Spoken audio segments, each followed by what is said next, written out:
News Live starts right now with breaking news.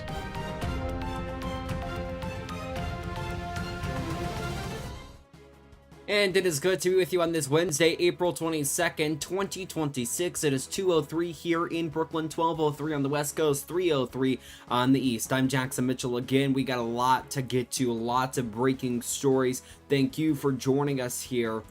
Again, lots of news we are going to get to. We are going to start with some breaking news into us within the last few moments. We are learning that Georgia Democratic Representative, David Scott, has died at the age of 80. He was first elected back in 2002. Scott made history as the first black chairman of the House Agricultural Committee and was known for advocating for farmers, veterans, and his Atlanta area district. House Democratic leader Hakeem Jeffries called him a trailblazer who was deeply committed to public service. Scott had recently faced multiple health concerns, but was still serving in Congress and running for re-election. His death will trigger another special election out of Georgia and slightly shifts the balance of power in the House. So again, Georgia Democratic Representative David Scott, now dead at the age of 80. Our condolences with him and his family. Of course, he was also running another campaign. Alrighty, we again, lots of news to get to. We're gonna get to the latest on the war in Iran. That is coming up right after this first break of the hour. Again, coming up here, we're gonna dive into Iran. We've got election results out of Virginia on redistricting. We're gonna bring you some of those here, so stick with us as we take our first commercial break of the hour. More to come right here, right now on Brooklyn News Live.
And welcome back here into Brooklyn News Live. There on the right side of your screen, we are standing by because we do expect White House Press Secretary Caroline Leavitt to step up to the mic and begin speaking at any moment. Therefore, we're going to keep that shot there on the right side of your screen and monitor it. And as soon as she walks up to the podium, of course, we're likely to get an update on the war in Iran and so much more. But as soon as she steps up to that podium, we will begin listening in. Alrighty, President Donald Trump announced late yesterday that the ceasefire in Iran would be extended indefinitely. This comes hours before the ceasefire was set to expire. President Trump on his Truth Social page releasing a statement saying, quote, he says,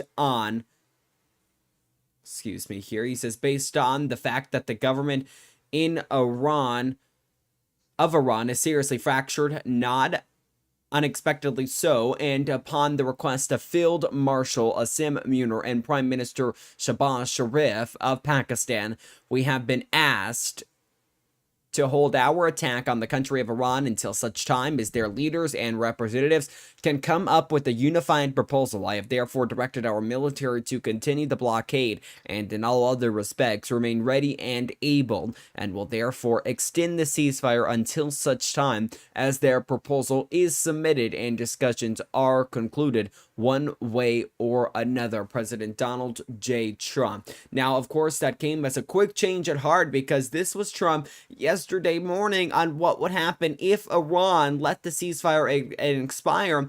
And then we also learned yesterday, late yesterday, that excuse me here, I thought some people might be coming up to that mic. We'll keep monitoring that shot though. But we also learned late yesterday that Vice President J.D. Vance, Steve Witkoff, and Jared Kushner, their plan to head back to Pakistan for negotiations, the second round of negotiations at least, was delayed. Here's President Trump on CNBC yesterday morning. I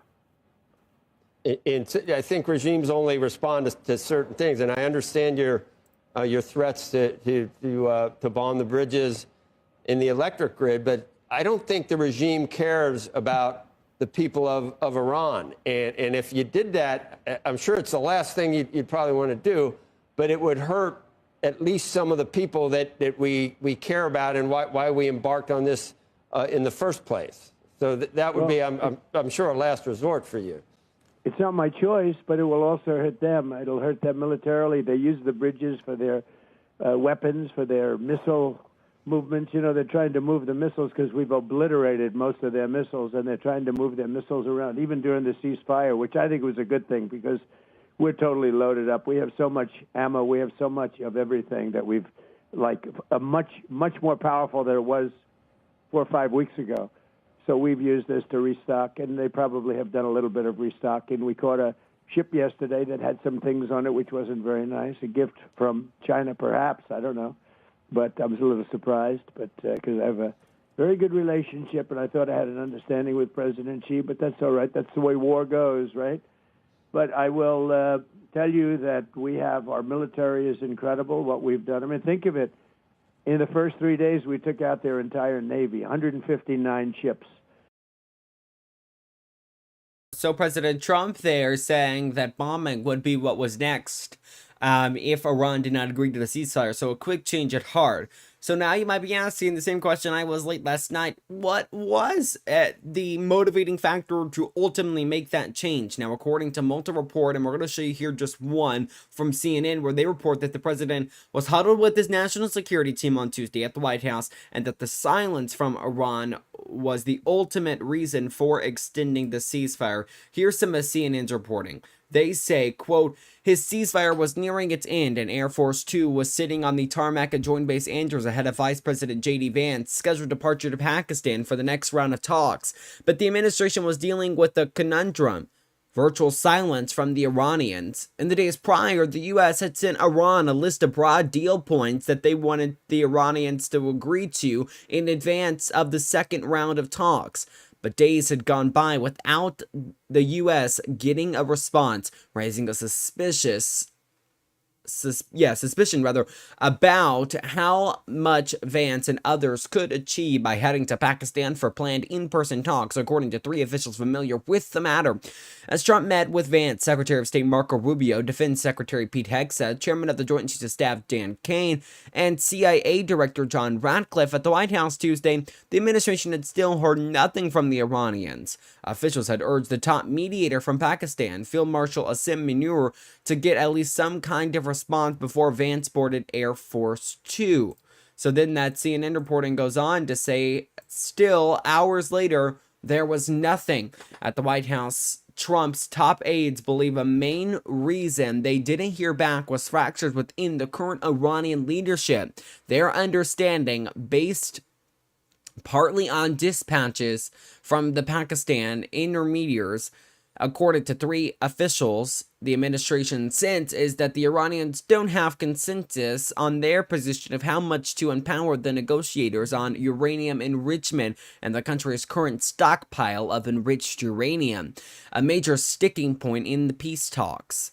Part of that complicating factor, the U.S. believes, is whether the new supreme leader, Mojtaba Khamenei, is giving subordinates clear directions, or if they're simply having to guess what he wants without specific instruction. U.S. officials believe his efforts to remain hidden have disrupted internal Iranian government discussions. Despite those significant hurdles, one official said there is still a chance U.S. and Iranian negotiators meet soon. But if and when that happens is far from certain. Lastly here, last piece of this reporting we're going to read for you. It says, rather than resume military strikes, Trump opted to extend a 2-week ceasefire with Iran soon before it was set to expire. This time, he did not specify an end date. The sources told CNN he plans to give Iranians a limited time frame. Trump, who called Iranian government officials seriously fractured in an afternoon Truth Social post, and it looks like we might be getting something from this camera here they're watching at the White House. Looks like they might be spreading out the press and getting them ready to begin speaking. Okay, sorry, I just wanted to point that out as we were reading this reporting. I'm going to go back to the reporting quickly here. It goes on to say, Trump in that late afternoon social media post extending the ceasefire remains eager for a diplomatic solution to the war, wary of reviving an unpopular conflict he's claimed the U.S. already won. So there you go, President Trump there speaking in that Truth Social post, calling, that we just read for you, calling the Iranian government officials, quote, seriously fractured. A live look at Beirut, Lebanon right now, as Trump made clear that the U.S. was still in charge of the Strait of Hormuz in that social media post and in later social media post. Iran this morning, according to state TV, fired on 3 ships in the Strait of Hormuz as we continue to take a live look there at Beirut, Lebanon. This Associated Press reporting says, quote, Iranian media said the Parliamentary Revolutionary Guard was bringing the 2 ships to Iran after seizing them in the strait, through which 20% of the world's oil passage in peacetime. The standoff over Iran's closure of the Strait and the U.S. blockade raised doubts about when or if talks would resume to end the crisis. So Associated Press confirming the reporting that 2 of those ships had been captured and attacked by the Parliamentary Revolutionary Guard in Iran. Now, yesterday there was an event held to honor athletes, though it would be moments after the announcement. Trump would make no mention of the ceasefire. Now, this is a Bloomberg White House reporter on what he believes may have been the reason exactly behind that. I want to know if this seemed strange to you, given how well you know this president. He held an event at the White House today with a bunch of college athletes. He was there to talk about sport, sure. But he did not mention Iran, and it was only a few minutes after he announced the extended ceasefire. How unusual is it that the president made no mention? And since he didn't, what do you make of that? I thought it was striking. I think the question is good. I mean, this president is somebody who at multiple times over the last 6 to 7 weeks, 8 weeks, has started off his events at the White House, be they in the East Room or in the Oval, talking about the war and giving an update on the war. And right before this particular event, he made a major announcement about the war and then didn't say anything about it. What I would read into that is that he didn't want to be on camera contradicting what he has said multiple times over the last few days, including in an interview with me on the phone yesterday, when he said he did not expect or it was unlikely that he would extend the ceasefire. Jeff Mason, who serves as one of Bloomberg's White House correspondents there, speaking on MS Now. Now, this all comes as people who helped get the president elected have continued to criticize him, including people like Tucker Carlson, who is far right, but he's criticizing, saying maybe he didn't want to help as much, and he regrets helping as much as he did to get the president elected if this is what he was going to do. Megyn Kelly, who calls herself MAGA adjacent, she said maybe this is the president trying to get out of the war, but she criticized and said, well, this isn't exactly like Venezuela. Take a listen. This is Megyn Kelly. Here we go. With what happened in Venezuela, exactly as we surmised here on this program, and was surprised and stunned to see how the Iranians would not roll over. He believed that they could not take over the Strait of Hormuz. He was surprised and stunned to see that they did, that just one simple drone could potentially stop traffic in the strait. And he is learning the hard way how difficult these people are to negotiate with, never mind to get them to bend the knee. So his frustration appears to be palpable inside the White House, where the reports from the Wall Street Journal are that when we were trying to retrieve that one missing co-pilot in that flight, he was in an all-out panic and was so worried that he was setting himself up for a Jimmy Carter-like moment that the negotiators around him, the people who were following what the military was doing, wouldn't even update him. They isolated him and ignored him because they thought he might queer the deal somehow. And he was so on edge about his political fortunes, depending on finding this co-pilot or the Wizzo, that they then cut the president of the United States out of the ongoing information flow. It's a stunning report all around and makes very clear what the New York Times made clear last week, which is President Trump was told a bunch of things by Netanyahu. Our own security team told him very different things when he met with them, saying, don't believe him. He's tried to tell everybody this. It's not going to go as easily as he says.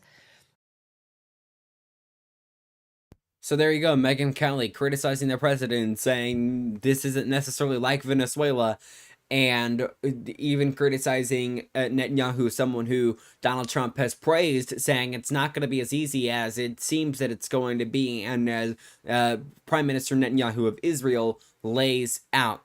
Okay, I want to turn now to gas prices because they are continuing to fall, rising just a little bit today, but still on that downward trend. The Trump administration continuing their claim that they've already reached their high. I want to get you out. Check real quick here on gas prices. They're up 2 cents from yesterday when we talk about the national average. Here in Arkansas, $3.57. In Jonesboro, $3.58, which was the average in Jonesboro was $3.57 yesterday. So that is up just 1 penny. So of course, this is going to be something to monitor as well when we talk and our continued coverage of this war. Okay, average fuel prices. Again, the Trump administration saying they've already reached their high. We're watching it day by day and have provided you daily updates on them and will continue to do so. Alrighty, we are continuing to watch this camera right now, this stakeout as they call it, outside the White House. We expect Press Secretary Caroline Leavitt to begin speaking at any moment. Of course, she's likely to provide yet another update on where things in Iran stand. Not only that, but take some questions from the press. We're going to sneak in our second break of the hour. When we come back, in Virginia, voters approving redistricting. That is when we come back. You are watching Brooklyn News Live on this Wednesday.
And welcome back here in the Brooklyn News Live. You're seeing there Caroline Leavitt on your screen as she appears in a TV interview. I'm wondering here, I'm about to do something quickly. I'm wondering if you guys can actually see it from my camera because she's on an interview right now with Fox News. And that is one of those channels that is on behind me. It is that top one right there where my finger is. She is right there exactly where my finger is pointing at. That is Caroline Leavitt doing a TV interview right now over on Fox News. We're told that as soon as she's done with that, she's going to come to these microphones and begin taking questions from a broader variety of press. Right now, she's, I believe, yeah, it's the story with Martha McCullum that's airing right now on Fox News. So we will monitor what she says and monitor this camera and bring you it as soon as she begins speaking. We want to take you right now to a few of the other headlines, though, in the meantime. Virginia voters approving redistricting in the state. This was the story we were watching. I don't think I brought it to you guys specifically here on Brookland News Live, but it was a story that we were watching. I want to show you this. This is from the Associated Press, so full courtesy to them for this graphic, but it shows you the current boundaries versus the new boundaries, the red versus the blue. So it shows you that, and you can see a lot more blue than you see red. So where it was a 5-6 Democrat to Republican, now it is a 10-1 Democrat to Republican. So that is what we are seeing right now. And you are now seeing Caroline Leavitt step down, or you guys aren't. Now you are Caroline Leavitt now stepping down from where she was standing for that TV interview. But now things changing as voters approve that new redistricting plan, which could help Democrats gain up to 4 additional seats in Congress ahead of the 2026 midterms elections. Now that plan bypasses a bipartisan commission and allows maps drawn by Democratic-led legislator, but its future, of course, is uncertain as the state Supreme Court couldn't rule it in any way and is reviewing legal challenges that could overturn these results. The decision marks a setback for Donald Trump and Republicans who have been pushing redistricting efforts nationwide to maintain control of the House. Both parties are now preparing for continued legal and political battles as redistricting becomes a key factor in elections. Let's take you right now to that live camera on the White House, and we're going to get to more on that Virginia redistricting battle coming up here in just a moment. Caroline Leavitt speaking from the White House. Blockade is still in place. Great questions, and I will answer them. Let's level set on where we are. As you all saw yesterday, President Trump announced an extension of the ceasefire. He's maintaining and generously offering a bit of flexibility to a regime who has been completely tarnished because of Operation Epic Fury. There's obviously a lot of internal division. This is a battle between the pragmatists and the hardliners in Iran right now, and the president wants a unified response. And so as we await that response, there's a ceasefire with the military and kinetic strikes, but Operation Economic Fury continues, and the effective and successful naval blockade continues as well of ships and vessels that are moving to and from Iranian ports. We are completely strangling their economy through this blockade. They're losing $500 million a day. The Karg Island is completely full. They can't move oil in and out. They can't even pay their own people as a result of this economic leverage that President Trump has inflicted over them. So he's satisfied with that as we await their response, and we will see. The president has not set a firm deadline to receive an Iranian proposal, unlike some of the reporting I've seen today. Ultimately, the timeline will be dictated by the commander-in-chief and the president of the United States. Clear then who is in charge in Iran and who the administration is even negotiating with? Well, we obviously know who we're negotiating with because our negotiating team has sat down with those individuals in person. But obviously, there's a lot of internal fraction and internal division, which again just proves the effectiveness of Operation Epic Fury in the first place. Their regime and many of its leaders for nearly 5 decades have been wiped off of the face of planet Earth. So again, the president's offering them a little bit of flexibility because we want to see a unified proposal to the president's very strong proposal. And he's made his red lines very clear. Again, the United States maintains control over this situation, leverage over the Iranian regime. Not only have they been significantly weakened and obliterated militarily, but they are losing economically and financially every single moment that passes with this blockade. So the president is going to continue to lead the free world, to run the United States of America as we await the Iranian response. John. Thanks a lot, Caroline. 2 questions. What's the ultimate goal of this blockade? Is it indefinite? And is the ceasefire that's in place right now also indefinite? Look, again, I'm not going to set a timetable for the president. He has not done that, and I won't. I know there's been some anonymous sourced reporting that there was maybe a 3 to 5 day deadline. That is not true. The president has not set a deadline himself. Ultimately, he will dictate the timetable. And again, he is satisfied with the naval blockade, and he understands that Iran is in a very weak position, and the cards are in President Trump's hands right now. On the issue of Virginia redistricting, because he weighed in this afternoon, raised concerns about the results. Why didn't he campaign more actively against this referendum? Why not spend time on True Social encouraging people to vote no before the vote, then raise concerns after? That's a question that's political by nature. As you know, I'm not part of the president's political team anymore. I do sit here at the White House as a government employee. Look, the president has a lot on his plate, a lot on his schedule. He did host a telephone call prior to the election the night before, but he's made his position on the result of this election clear to all of us. Mary Bruce. The president is not setting a deadline with this ceasefire right now, but this war has already gone on longer than he said it would initially. How long should Americans be prepared for this war to go on? Look, I think President Trump ultimately will dictate the timeline, and he will do so when he feels is in the best interest of the United States and the American people. Caroline. Thank you very much. So in the same day, the president said that he doesn't want to extend the ceasefire and the bombs would start falling after the end of the ceasefire. And unilaterally, he declared that the ceasefire would be extended indefinitely. Iranian state media are openly mocking the President of the United States and saying we didn't even request the extension of the ceasefire. What's the response from the President of the United States? The response is you guys all see a lot of different messaging coming out of Iran, a lot of different rhetoric and language from them. I would caution you to take anything that they say at face value. What we've seen is that what they say publicly is much different than what they concede to the United States and our negotiating team privately. I've said that repeatedly to all of you in the news media, and you should take our word for it. Another topic. There's been some reporting about a possible bailout for Spirit Airlines. Can you update us on those talks, and why does the administration think it's a good investment to buy into a bankrupt airline? Well, I understand the airline is bankrupt because the previous administration blocked the merger, which was probably not a wise move. Obviously, this is something the Commerce Department and the President are tracking. I don't have any updates or announcements, but the aviation industry is very important to this President and this White House. Millions of Americans depend on it. We want to see the best possible outcome, but I don't have any announcements today. Thank you so much, Caroline. So, how long is the President willing to wait for the Iranians to come to the table, and does he trust the Iranians to come to the table? Again, I've now been asked this question a few different times, a few different ways. I'm not going to set a deadline. A lot of the negotiations, or it seems public statements that we've seen from the President come on True Social and the Iranians on X, a lot of back and forth there. Did the President's True Social post throughout the day ahead of these negotiations have a negative impact on the negotiations?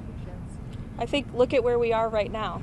The president chose to extend the ceasefire because it's Iran who needs to get their act together. The United States and President Trump have been very clear in our demands and our red lines and what we need to see in the best interest of the American people and our country and our allies from the very beginning. So the short answer to your question is no. Does the White House have an understanding at this point of who inside of Iran will have the final sign-off on a deal? The White House and our intelligence community certainly has a good understanding. However, we want to see a unified response and a unified proposal. To the previous question's point, you see a lot of different messaging on social media from many people within the regime, and a lot of that public nonsense is not what we hear from them privately. But again, we want a unified response, and that's what the president is awaiting. Again, I'll leave our intelligence community and the president to decide. Nick, go ahead. Thank you, Caroline.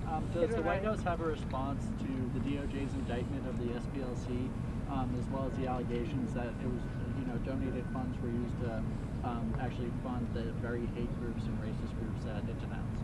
Yeah, I saw the indictment yesterday. I saw the acting attorney general and FBI director do a press conference on it. It was quite shocking to me to learn of the egregious violations of the law the Southern Poverty Law Center was committing. And I think that's a story that should be on the front page of every newspaper in this country because they've obviously been duping their supporters and the American taxpayers for far too long. It's a criminal organization, clearly, and that's not our DOJ saying that or Todd Blanche saying that. That's a grand jury indictment saying. Press Secretary Caroline Leavitt taking questions for just a few minutes there over at the White House. Okay, we still got a lot of news to get to. The big things that she said, though, I noted at least that she was not going to outline an exact time of when this ceasefire was going to be over. I believe it was another ABC News reporter that asked how long this was going to be going on, though it, of course, since it has surpassed about 6 weeks when the president and in his administration anticipated that this war would be over. She did not answer that question directly, did not at least outline what the future looks like. So again, Caroline Leavitt there taking questions from the White House just a few moments ago. I want to turn to the story here we were getting to, coming in right now to is just some breaking news within the last few moments, here as I prepare for our next story. We are learning just moments ago, this is some breaking news out of Memphis, Tennessee. Remains of several children have been found. I want to read you a piece of a news article that we are getting into our newsroom.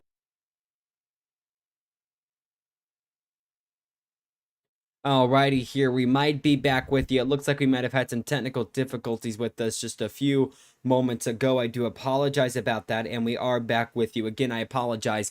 But again, human remains of 3 children between the ages of 3 and 7 have been found in Hickory Hill. That's according to the Memphis Police Department.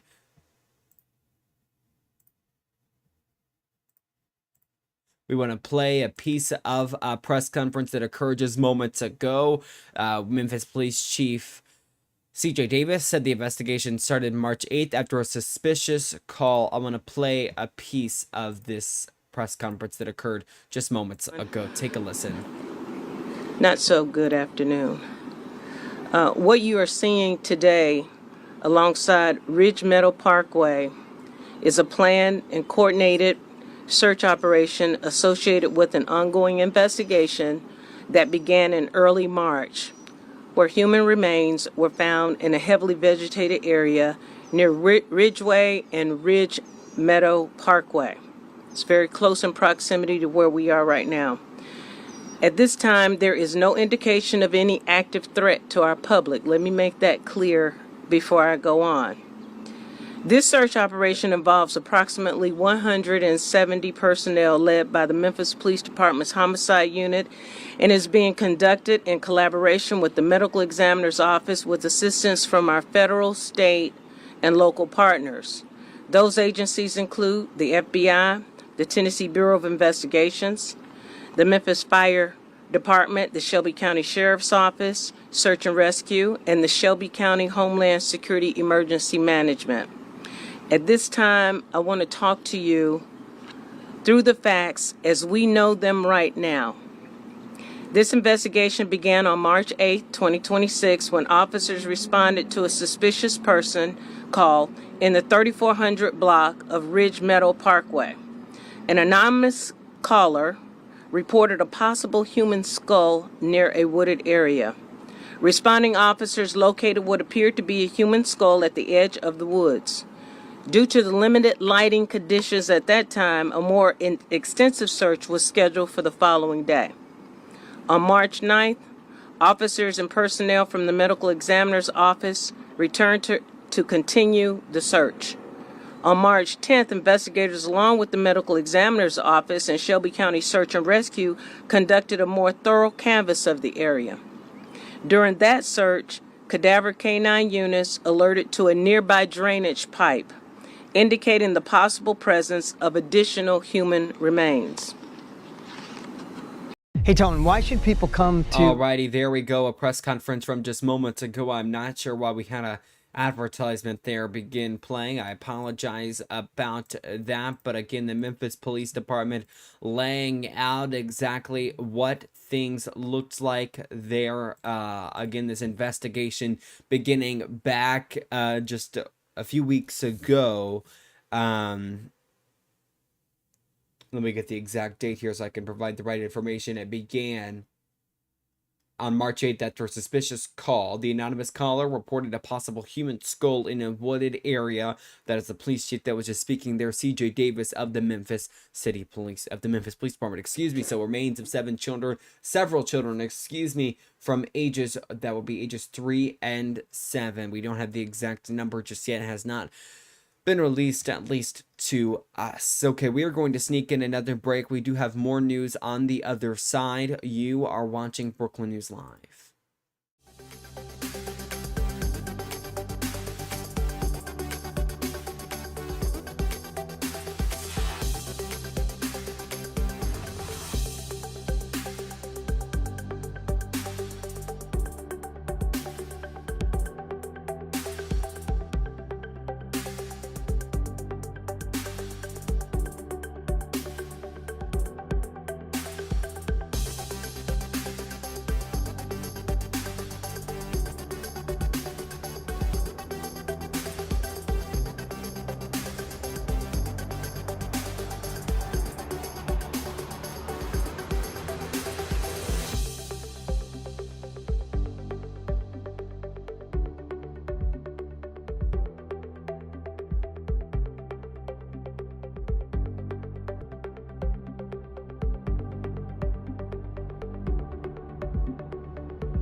And welcome back here into Brookland News Live. We were talking it a little bit before, but Virginia voters again passing redistricting. Of course, that caused, of course, a setback for people like President Donald Trump and the Republicans, who, of course, have also been pushing these redistricting efforts in states like Florida, because I believe in the redistricting fight, Democrats now have a one up on them, so they have one more seat in the House of Representatives. Now, both parties preparing for continued legal and political battles, as we talked about a few moments ago. Want to play a piece of what voters, what they were saying. This is from MS Now. What voters were saying on Election Day. Take a listen. I voted no, and I look at the history of voting in Virginia, and it's been fairly balanced. And I like that. I like the competition between the two parties. I'm just opposed to gerrymandering because I do think it is the voters that should make the decisions, and I don't think the politicians should try to engineer an outcome. I am a Democrat under engineered Republican control. I voted yes, as many people have said, to level the playing field. It was not started by us. So there you go. That is voters out of Virginia reacting to, on Election Day, which was yesterday, on this vote to redistrict. And in case you missed it just a few moments ago, I'll pull back up on the map from the Associated Press. This shows the redistricting that was done.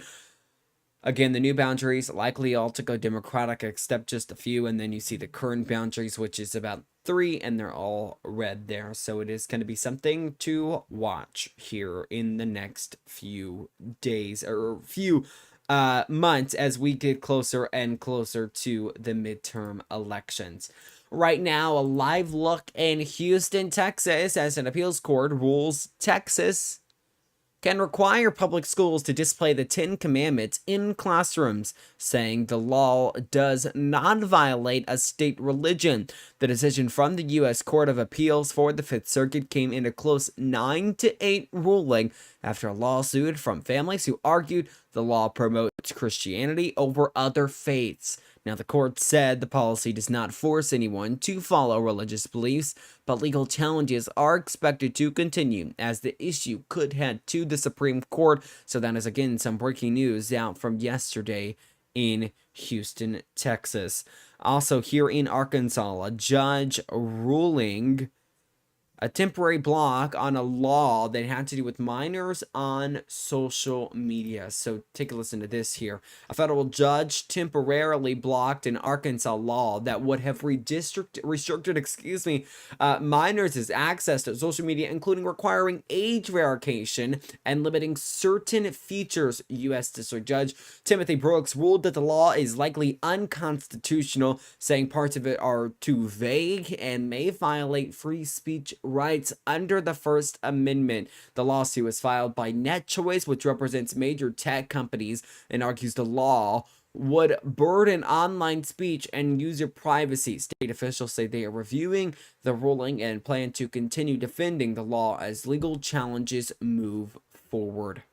Also, in other headlines, this one taking you out of Arkansas into Washington, D.C. Once again, FBI Director Kash Patel responding to allegations made against him. I want to show you this here. It's a number of reports, and I'll pull it up for you. It's a lot of reporting on Kash Patel. Here you go. The FBI director's MIA is one of those. There's images of him with hockey players from the Olympics, drinking. Some reports alleging that he's a big drinker. Nothing that goes in favor of him. And a lot of those reports were addressed yesterday in a press conference with Acting Attorney General Todd Blanche. So again, here is Kash Patel reacting to some of those allegations made against him. This is yesterday. Take a listen. Directly to the allegations in the Atlantic article that your unexplained absences created a national security risk. And beyond that, can you say definitively that you have not been intoxicated or absent during your tenure as FBI director? I can say unequivocally that I never listen to the fake news mafia. And as when they get louder, it just means I'm doing my job. This FBI director has been on the job twice as many days as every director before me. What that means is I've taken half as many days off as those before me. What that means is I've taken a third less vacation than those before me. What that means is that this FBI with this Department of Justice has dropped the murder rate 20 points. What that means is this FBI with this Department of Justice has captured 8 of the top 10 most wanted fugitives in the world, twice as many as the Biden administration did in its entire 4 years. What that means is this FBI has seized enough fentanyl off the streets to kill 178 million Americans, a 31% increase. What that means is this FBI and this DOJ has arrested 43% more spies in 14 months than the entirety of the Biden administration. What that means is this FBI has seen a reduction in opioid overdose deaths up to 20% alone. What that means is that we have found 6,300 child victims, 6,300 families have their kids back. That is a 22% increase from the Biden administration. I'm on the job. I'm the first one in. I'm the last one out. I'm like an everyday American who loves his country, loves the sport of hockey, and champions my friends when they raise a gold medal and invite me in to celebrate. I've never been intoxicated on the job, and that is why we filed a $250 million defamation lawsuit. And any one of you that wants to participate, bring it on. I'll see you in court. Explain the computer login issue. Just explain the computer login issue. You were not able to log into your lawsuit contends that you were not able to log into the system. What did you think after you were unable to log into the system? Let's have a survey. How many of you people believe that's true? Hang on. Did you communicate? You with asked the question. Let me answer it. No, let me. No. Did you communicate with anyone that you thought you were fired after you were unable to log into? The problem with you and your report, don't cut me off. You asked the question. Straightforward question. The problem with you and your baseless reporting is that is an absolute lie. It was never said. It never happened. And I will serve in this administration as long as the president and the attorney general want me to do so. And every time you guys report false lies, every time you... Yeah, so some heated moments there in the briefing room at the Department of Justice after Cancertel was asked and kind of forced to respond to allegations made against him in those number of reports. Now, to what that press conference was fully about, it was about the DOJ announcing a new action against the SLPC. And before we go to that, we are also just learning that a federal judge in Texas has dismissed a defamation lawsuit filed by Kash Patel against former FBI official and a former MSNBC contributor. The case stemmed from comments made on television suggesting Patel spent more time at nightclubs than at work, but the court ruled the remarks were clearly a hyperbole and not meant to be taken as a fact. Now to what that press conference was for real about. The U.S. Department of Justice has indicted the Southern Poverty Law Center on charges including wire fraud. It alleges the group secretly funneled millions of dollars to extremist organizations like the KKK and Ku Klux Klan through paid informants. Officials, including Acting Attorney General Todd Blanche, claimed the group mizzled donors. Now,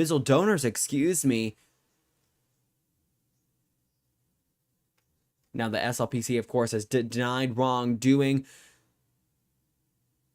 and says it will vigorously defend itself, arguing its use of informants helped combat extremism. Civil liberties groups, including the American Civil Liberties Union, people who criticize the case as a political move by the Trump administration to target its opponents as legal battles are expected to continue. Here is Todd Blanche on that here. Take a listen.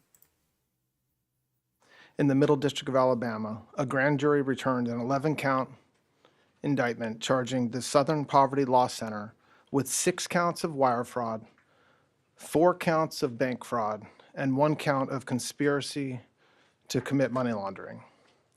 According to the charges in the indictment, the SPLC is a nonprofit entity that purports to fight white supremacy and racial hatred by reporting on extremist groups and conducting research to inform law enforcement groups with the goal of dismantling these groups. As the indictment describes, the SPLC was not dismantling these groups. It was instead manufacturing the extremism it purports to oppose by paying sources to stoke racial hatred. The indictment describes this conduct in detail, but one troubling example is that the SPLC was paying a member of the leadership group that planned the Unite the Right protest in Charlottesville, Virginia in 2017 that resulted in the death of one person. Yeah, so some major allegations made there. Okay, want to turn right now over to a story out of the White House on tariff refunds. The Trump administration has announced a new method on where to get those. You see that story. Two Southwest jets have a close, almost near collision mid-air. We're going to bring you that here coming up in just a moment. The U.S. government launching a new system to refund billions in tariffs imposed under Donald Trump following a court ruling that struck down those duties. The process is run through a portal operated by U.S. Customs and Border Protection where businesses must register and submit claims showing what they paid. Only certain tariffs qualify, and claims can include both estimated and recently finalized payments. Officials say approved refunds could take 60 to 90 days or longer to process, especially if there are errors. However, there already have been issues with the system and high demand are causing delays, and while businesses are expected to receive money back, it is unclear if consumers will directly benefit because that is up to the business whether they choose to give that money back. And how would you go about giving that money back? That's still a question here. So it's got to be something to watch for here. We do want to turn to that story you just saw on the graphic there at the bottom of your screen. Two Southwest jets have a close collision mid-air. Take a look at some of this video here. It shows you just how it happened. You see Southwest Airlines Flight 507 start turning because air traffic control said it should. And they kept going and they almost collided. They were within 500 feet of each other. Just a dangerous moment. Luckily, alarms sounded in both cockpits. Here's an analysis from ABC News. Take a listen. This is another example where human error has created a very dangerous situation. Thankfully, the technology on board both of the airplanes prevented that tragedy. 500 feet between two airplanes close to the ground, going fast, is very, very dangerous. Could be seconds from impact. Yeah, thank goodness for sure that those people that were aboard that aircraft are safe and that alarms sounded in both of those cockpits. Right now, I want to get you out to a live look in Brookland as we do have some severe weather expected this weekend. Before we do that, though, I want to get you to what things could look like here over the next few days. Right now, tonight, low of 60 degrees, sunny skies continue, just a few clouds in the sky. By Thursday, cloudy skies continue, high of 83, low of 67. By Friday, the day we could see some of those severe storms, high of 75, low of 59. Right now, the entire state of Arkansas is at a level 2. A 5 risk for severe weather, and you can see there on your screen the state of Arkansas circled in that kind of yellowish color as we are under a slight risk for severe weather. It's going to be something to watch as the next few days go on, and as I've continued to say in the prior days, I will not be here Thursday nor Friday. Therefore, I'm trying to get you guys up to date on everything you need to know right this moment. So there you go. That is a look at your forecast right this moment. Do want to turn to some of the other headlines right now that are some of the other stories that are making headlines. That's where I'm trying to go here right now. Spirit Airlines, they are set to near a rescue deal with the Trump administration, nearing $500 million as the company struggles with rising costs and repeated bankruptcies. The plan would give the airline cash to stay afloat and could leave the U.S. government owning up to 90% of the company after it emerges from bankruptcy. Now, Donald Trump has indicated support, pointing to about 14,000 jobs at risk, while also suggesting he would prefer a private buyer. Now, you heard there Caroline Leavitt when we played her on the White House lawn earlier, criticizing the previous administration, saying they did not approve a merger between Spirit and JetBlue. I remember covering that story a little bit here because they were trying to merge, but the Biden administration did not approve it. Okay, we do have plenty more news to get to, you guys. 2 more stories to go here for you before we wrap up on this hour of Brooklyn News Live. Ghislaine Maxwell now asking a judge hoped to vacate her sex trafficking charges. The convicted associate of Jeffrey Epstein is again asking a federal judge in New York to overturn her sex trafficking conviction and release her from prison. Now, she submitted new pro se filing to prosecutors delivered via FedEx with a USB drive containing her amended motion and exhibits. Now, the filing hasn't yet been put to public, but prosecutors say it appears similar to prior motions that were rejected by courts and the Supreme Court.